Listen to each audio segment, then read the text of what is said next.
कसे आहेत? मज्जेत आहेत का? बाळांनो, मी आज तुम्हाला ना खूप पौष्टिक पदार्थ बनवून दाखवणार आहे आणि मला तर माहितीच आहे भरपूर जणांनी खाल्ला नसल. शेवग्याची शेंगाची भाजी तर भरपूर जणांनी खाल्ली असल, पण त्याचं सूप कोणी पेलंय का? आणि हे सूप आहे ना बाळांनो, खूप चवदार लागत प्यायला आणि शरीराला पण चांगलं असतं. हे शेंगा आहेत ना आमच्या घरच्या शेवग्याच्या आहेत आणि शेंगा अशा फ्रेश आणि दळदार घ्यायच्या. हे शेंगाला आहे ना असं छोटे छोटे तुकडे करून घेऊ.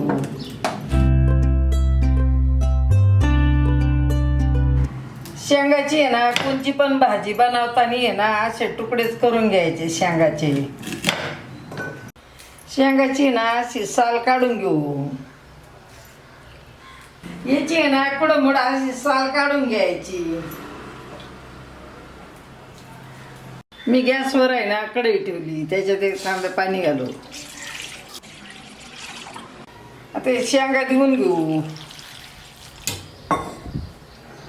अशा साली काढल्या ना मग आपल्या शेंगा आहेत ना पटकन शिजत्यात. मी ना मुठभर पाला आणलाय शेवग्याच्या शेंगाचा, ते पण आपण याच्यात घालू.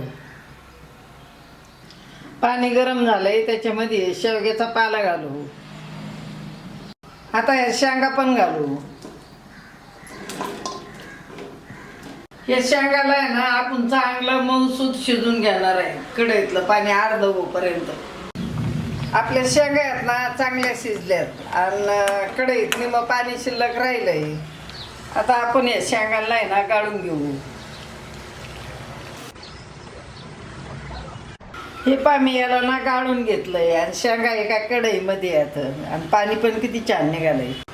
शेंगा आहेत ना आपल्या थंड झाल्यात. आता याच्यातला ना आतला गर काढून घेऊ.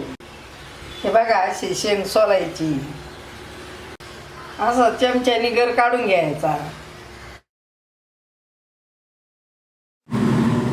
आता हे गर आहे ना ह्या पाण्यात घालू.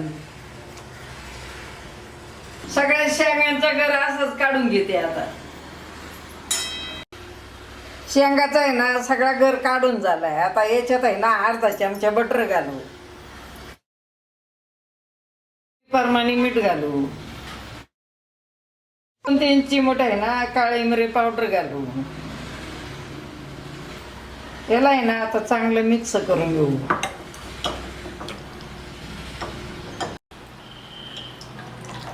पहा आपलं सूप किती भारी झालंय आणि मस्त झालंय.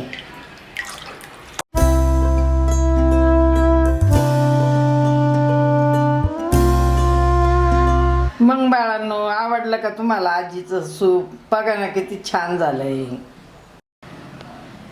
तुम्हाला आहे ना मी थोडं सूप पिऊन दाखवते.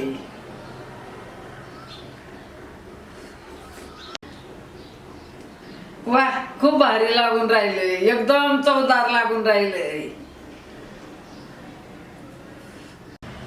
मग बाळांनो, तुम्हाला सूप आवडला असतं ना तर चला बरं पटपट लाईक करा आणि शेअर करा. चॅनेलला माझ्या सबस्क्राईब करा आणि घंटेचं बटन दाबायला विसरू नका.